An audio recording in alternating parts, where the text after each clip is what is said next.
And you're tuned in to WMPG 90.9, WMPG.org. We're here live from 8 to 8:30 talking about Jack Reacher, Never Go Back, and Denial. And if you've seen either of these movies, you want to give us a call at 780-4909, 780-4909. Join the conversation. What do you guys want to start off with tonight? Do you want to start with Denial? Do we? I guess we can. Okay. All right, let's do it. So, based on the book History on Trial: My Day in Court with a Holocaust Denier, which tells the true story of Deborah Lipstadt, a professor of Jewish and Holocaust studies, she draws the attention of David Irving, a Holocaust denier from England, by writing a few paragraphs about him in her book. In 1996, Irving files a libel suit against Deborah and her publisher Penguin Books. In England, libel suits put the burden of proof on the defendant. Now Deborah and her legal team must justify that Irving does write false information about history and having to prove that the Holocaust actually happened. Now, Denial is directed by Mick Jackson, stars Rachel Weisz, Tom Wilkinson, and Timothy Spall. It has a 78% on Rotten Tomatoes, certified fresh, and 76% of audiences liked it. And I think I can definitely say I like this movie. Me too. Yeah, I really enjoyed this movie. Yeah, this is, of course, more of a character piece. So it's Yep. not the whiz bang that we'll have in our second movie tonight. But, I remember hearing this story, kind of the background, kind of the peripheral, and, how can you deny the Holocaust kind of thing. Mm-hmm. But to see this actually played out, Yeah. I think they did well here between director Mick Jackson and writer David Hare, bringing Deborah Lipstadt's experience to the screen. I mean, we certainly see the difference in our legal system. Yeah, that was a really, I didn't realize the difference, how it's, everything that when you accuse something, instead of, anyone is innocent until proven guilty, anything that is said, especially for this one, is that everything that it's said starts off to be false, and you have to prove why it's not, which is really, really interesting and backwards for us. Well, and it was for her as an American, and that's why David Irving brought it to the British courts. Mm-hmm. So to see that played out, you're frustrated for her, and you can understand her frustration. Yeah, I mean, and you're following that frustration along with her. I think for those who don't know that system, it was interesting just to go along with it. It's you gotta be kidding, right? It's it felt like we were going along with Deborah throughout the entire thing, and I thought that was great. Yeah, I mean, I knew the part about the solicitor and the barrister. Yep. One works on the technical aspect, and one does the courtroom aspect. Mm-hmm. I knew that, and I thought they did well explaining it. And sometimes a little over-explaining it. Yeah, there was dialogue was... Yeah, it definitely, one, realizing how long the trial was, that it was, how many months? Years. I mean, it was 2 years. The trial itself... I mean, he confronted her... over a month, wasn't it? Yeah, I think the trial itself was a month. Because John and I were talking about that, how it was, the trial itself started 2 years after the accusing, because it was 1998, and then it was 2000 when they started the trial. Yeah, it took 4 years, I think, through the entire thing. Yeah, and it was really interesting, even though it's a different type of history, or book. Or movie, sorry. That Spotlight, last year's movie Spotlight, took place at the exact same time this was taking place. So it was an interesting thing that these two kind of important things were going on at the same time. Right. Yeah. I mean, basically, foundations in religion Yeah. and persecution Yeah. and such. And, for the American courtroom dramas, I think on the screen especially, we're used to seeing such theatrics. Yes. As the prosecutors and defendants and the litigators are almost acting on a stage, where in the British system it's very different. So it could have been a very dry movie because you're talking heads here and evidence. And I think this is where Richard Rampton, Tom Wilkinson, fabulous Tom Wilkinson, it was a perfect cat and mouse. Oh, yeah. It was just that little bit, that little bit, that little bit. I mean, it was frustrating. I can imagine. I mean, I felt Lipstadt's frustration where she had to basically shut up. Yeah. You know? Yeah, that was a very interesting thing. It's like, she couldn't say anything, and I know that they kept mentioning, like, some survivors of the Holocaust reached out to her, like, why can't we speak? And her legal team was completely against. She's like, no, you have to trust us on this. This is the only way we're going to win this case.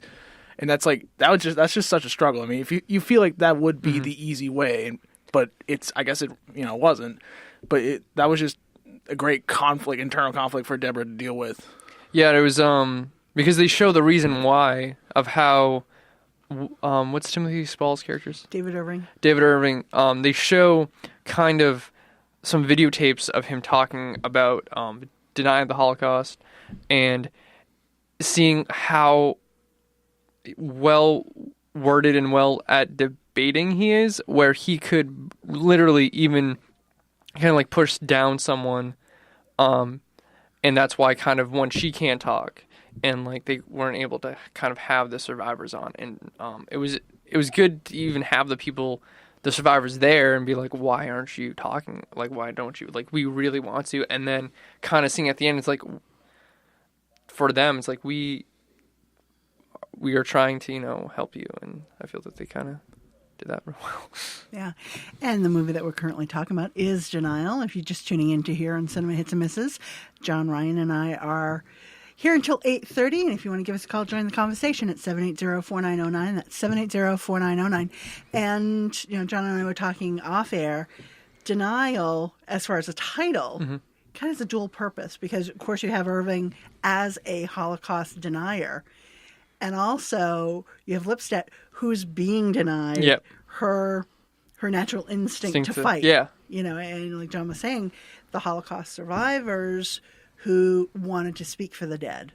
And, for some of us who really want to speak our mind and, fight for the underdog, that is such a tough cross to bear. I mean, and I think Rachel Weisz did so well in this. And I mean, I found her character at parts annoying just because she was just that so over the top Queens type of person.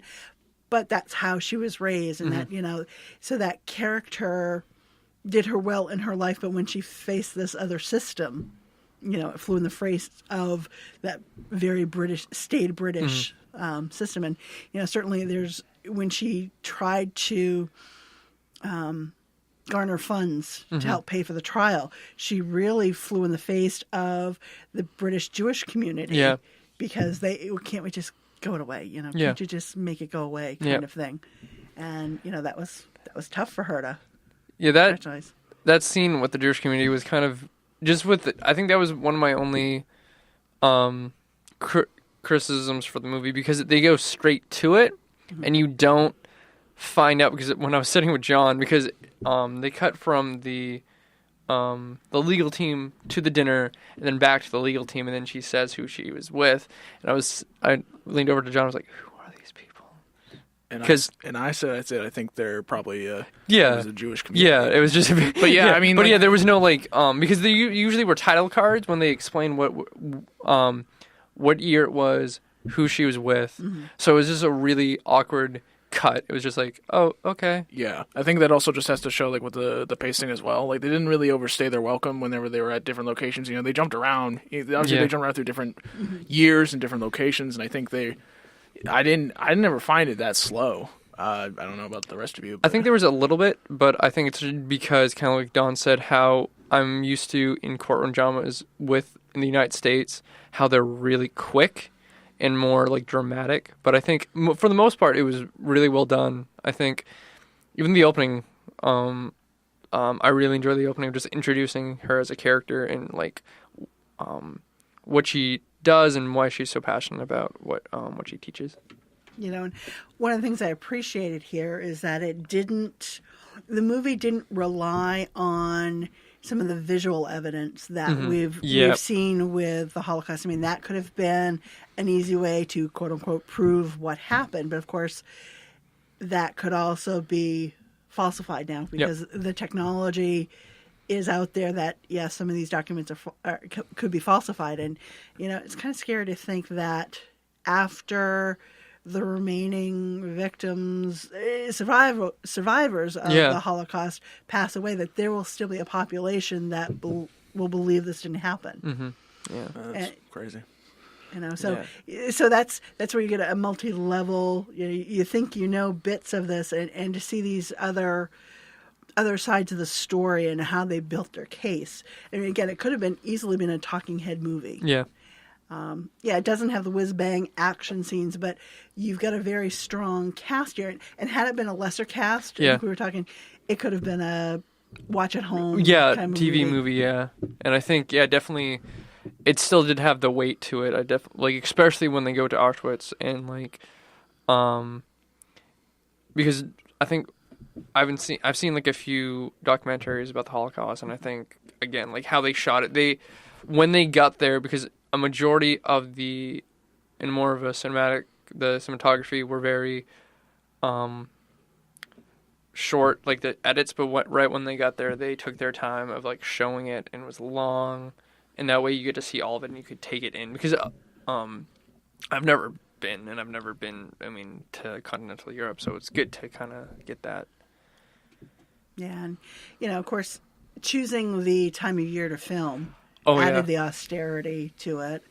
It's in the middle of a winter scene and a bleak surrounding where you know the history, or think you know the history, and you see the way that it's shot, and then the overlays of her thought pattern and the people who passed before her, and the slow panning of the items that were left behind. The shoes, the suitcases. That was heavy. So you do grab it. So for Denial, certainly it's something that, do you have to see it on a big screen? Probably not, but I think being enveloped in a theater, I think just brings that intimacy closer. I think it's decently written, and definitely a decent cast, and I bet we'll see this buzzed about. I think so. Definitely, like after Spotlight, I think this might and to go up, the dialogue was great. I think, especially with the courtroom scenes. The dialogue, and that was just perfect. I think there was some words I didn't know, but I think that was just because, like, kind of when it was like really heavy dialogue, it was like, okay, I'm just going along with this. You know what you're talking about. I'm really glad they didn't make it like super melodramatic for those court scenes. They could have overdone it, and they kept it pretty grounded for the most part. And I think the dialogue helps with that. So, but I think if you're into courtroom dramas, I'd say definitely go see Denial in theaters. But see it at some point. Oh, and just a quick mention too. I mean, we kind of passed over Timothy Spall. Oh yeah, he was who played the David Irving character. And you mean the cinematography, the way they captured him. I mean, half his face at times in shots. I mean, you're led visually to dislike this man, but he does this so well. The poor guy, because I'm sure he's more decent than he portrays. Yeah, he definitely looks a lot different than his usual roles that I've seen him in. Most of them have been like fantasy type esque roles. So I was like, oh wow, this is cool. I still picture him as the Rhodian rock star. So that goes back a few years. But anything else you want to add about Denial? No, I think that's... You ready to go with Jack Reacher? Never go back. We start off in front of a Midwestern diner where the police have just been called to check in on a fight that's broken out, and the perpetrator is inside the diner. We find out the man is Jack Reacher, played by Tom Cruise, and has planned that the sheriff to show up and exploit his illegal activity. After Reacher is let go, we learn that he has been helping the government with Major Susan Turner, played by Kobe Smulders. As they begin to have more contact with one another, Reacher decides to visit her in Washington. When he arrives, he finds out that she has been arrested due to espionage. As he begins to investigate, he finds that he is being followed by many people who are trying to kill him and Turner. The mystery leads him to a young girl possibly connected to his past, making it harder for Reacher to focus on the mission at hand. And Jack Reacher is directed by Edward Zwick and also stars Aldous Hodge and Danica Yarosh. Already. You know what I'm never going to go back to? This movie. Yeah, never knowing that title. Had to say it. And I was just like, this... They should have chosen a different title than that one. Yeah, it's very confusing too. So, what does it have to? I believe they say that only once in the movie. They do say never go back, but it has nothing to do with anything. And this is also a sequel to the 2011 film, Yeah. just Jack Reacher, that was directed by, I forget the director. He directed the Ghost Protocol. Christopher McQuarrie. Yeah. Yes, who directed the new Mission Impossible, Rogue Nation, Which is great. it was fantastic. So, and the new director directed The Last Samurai with Tom Cruise. So there is some past with Tom. Yeah, Last Samurai, and he also did. I mean, he's done some great movies like Legends of the Fall and In the Name of the Father.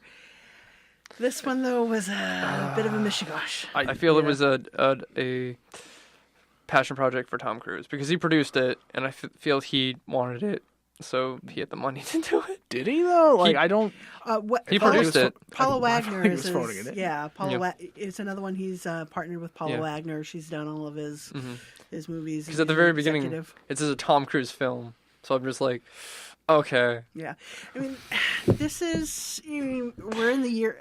Another cycle of sequels, and certainly Jack Reacher, the first movie had a certain success. Yep. There's a certain charm to it. We're introduced to a man who was born on a military base out of country. He comes to the country for the first time to join the military. Something happens. He leaves, and when he re-enters the country, he basically disappears and becomes this kind of like he's a righter of wrongs. Yeah, he's like a he's like a governmental lawyer, in a sense. I know in the first one he is. Yeah. And this what I like about it, because I enjoyed the first one, and it was darker in tone than this film was, because the tone of this movie was all over the place. There were some things it tried to be an action comedy, and sometimes it was like a romantic action movie, and some of it was like a buddy movie or like a road trip movie. It was like all over the place. There's a scene in it that they make a joke about the cars, like they're like black sedans, and there's a bunch, and it's just a wide shot showing all of them. I'm like, that really didn't need to be there at all. And did get a chuckle out of that though. I was just like, really? And the one random food truck. Yeah, the one random food truck that they get in, and it's because to go back with the first one. I was talking to John and I, friend Aaron, who's been on the show before, that the first movie mainly takes place in Philly, and they do a good job of showing the city of places that people might not be familiar with, and they use the city to their advantage for the storytelling, for the action pieces. This one takes place in Atlanta, in New Orleans, and I think DC. DC. And the action pieces that they use in this movie are the same type of action pieces we've seen. If a movie takes place in New Orleans, they're running across rooftops, but it's a really like small section of New Orleans. Like it's like one side street.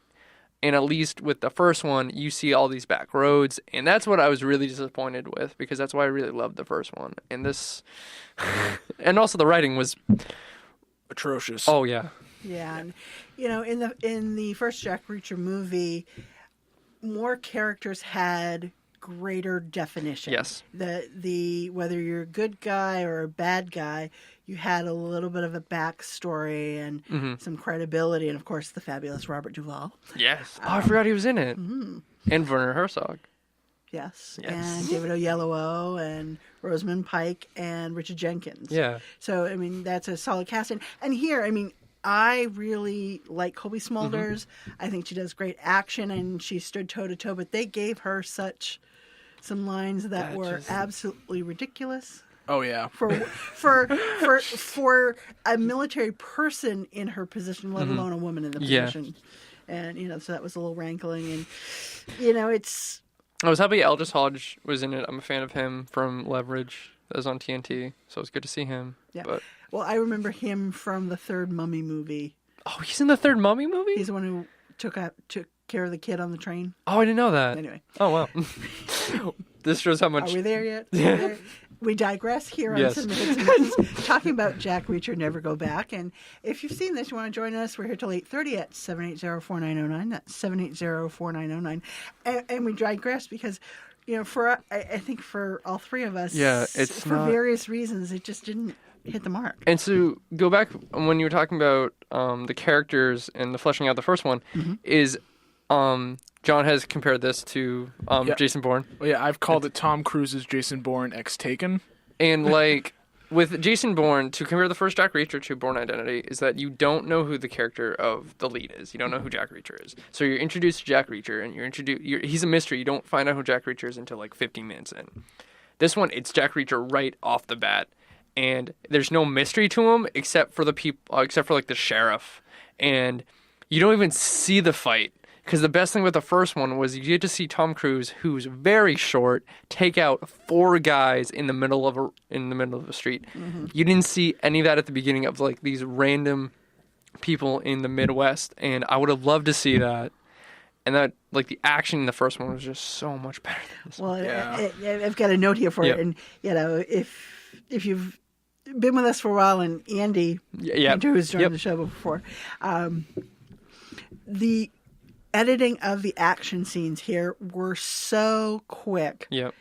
You just don't appreciate it, because I think there were some scenes with Patrick Husinger, the hunter. I mean, especially that fight on the roof of New Orleans, that I think could have been more robust.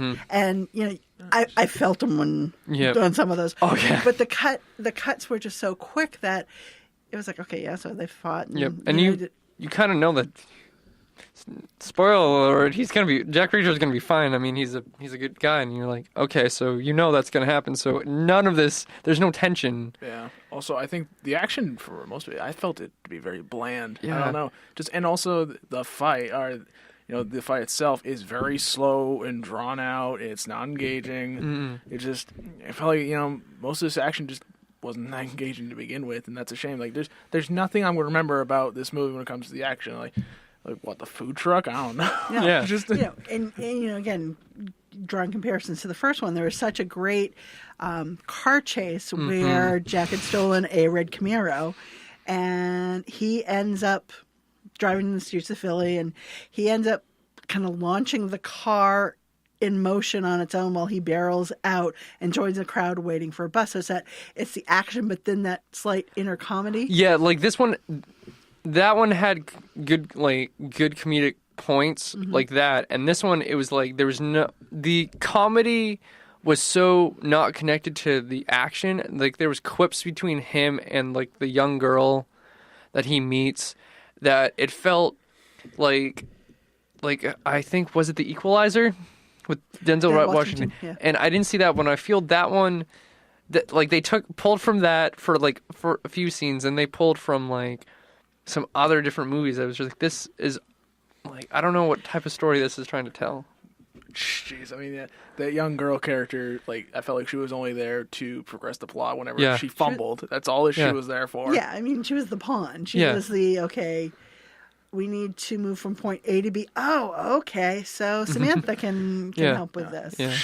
It's like, I got the cards, I stole them. We can use them now, so I can be part of this. Now we're part of the team, guys. And thinking even like on the plane, like there's so many sequences that could have been like, there could have been like better action sequences. I think it was because like I enjoy having Colby Smulders having strong female character. But I think the great thing about the first one is that his character, he works alone. And I think when he had all these people around him, that kind of pulled down his character, and not in a good way. I think they could have done better, where like it's like he's struggling to be a loner, and I think this one, when you have like Colby's character who also works alone, that dynamic didn't work. They both want to be in charge. And, I'll go to say that. Yeah, I was talking with some friends last night who did go see that and enjoyed it. So people did enjoy it. Yes, I think there are people out there who will enjoy it. I mean, the matinee that I went to was nearly half full on opening day, and so I mean, there's a certain demographic for this. And I would be in that demographic, but it just didn't do it for me. Yeah. Likewise, there are better action movies with Tom Cruise in it. Like Mission Impossible 5. Yeah, like all these other ones. Yeah, it's very true. And I still have the first one, so I'm not so bummed. What's it? Beyond Tomorrow? What's the? Oh, the day. Edge of Tomorrow. Edge of Tomorrow. Which is fantastic. Yeah, Edge of Tomorrow, or Live, Die, Repeat, or has many other names that movie got. I'm still just going to call it Edge of Tomorrow. Yeah, that was a good movie. You know, for me, it was invoking kind of lesser Mission Impossible type movies. Okay, this is Ethan Hunt that's on the rails and he has no resources, kind of thing. Where, and it's unfortunate because again, it's something that his name and this type of movie will draw a certain audience, and he always makes bank. Yeah, True. I mean, it made a decent amount. Yeah. Though I think it didn't get number one. Medea. Yeah, Medea won. Tyler Perry sneaks in. Yeah. Which I'm glad to see. You know, it's Good for Tyler Perry. It's like, you know, of a comedy. I'm toughest on comedy, and you guys know that. Did you? I haven't seen it yet. Okay, I was telling John I kind of wanted to see it. I kind of wanted, but it's like, you know, because that's out there. Keeping Up with the Joneses are, and for me, it's like unless something really pulls me to a comedy, I generally don't see a comedy in a theater. Yeah, I usually wait for home. Yeah, I think we saw Neighbors 2. John and I did. Yeah, that was good to see in a theater. I like seeing them in a theater because you can get the feel of the crowd when it's really good. Yeah. That like everyone's laughing. Yeah. I mean, I think if any, of any recent comedy, Medea probably would have pulled me in. Yeah. But after we see 2 for the show, it kind of gets a little fatigued. Yep. So yeah, it's a little tough. And and next week we're not going to do a comedy either. No, you guys didn't choose that. No, we're going to go with... We're going a bit late for our Halloween theme, but oh well. Yeah. So next week, I know we're going to talk Inferno, and we're going to talk Ouija. So we're going to have a little bit of scares, but certainly there are a lot of scary movies out there that you can go see. And I know that, did you make it to Damnation Land this past weekend? I did. Because Damnation Land has some extra screenings this weekend. It is fantastic. John and our friend Sarah is in one of the shows. Don and our friend Corey and Haley have a show. And it's really fantastic. It was my first time going to Campbell Brothers. Yeah, that's the one that Sarah's in. And it was going to the state and being a part of it. It was a great experience of just like feeling the crowd and like I'm not big into horror, but that was like all of them were well made and they're all locally in Maine, so it's great. Time going. Certainly if you ever have the opportunity to catch the premiere of Damnation Land, they do it up at the state really well. But I think I know it's Levitt Theater on Friday, and I think Frontier has it. But if you go to damnationland.com, the screenings are there, so certainly that's out there. And, certainly a lot of stuff going on for the hallowed event on Monday. But in the meantime, it's 8:30. We're going to flip it over to Justine in Between the Notes.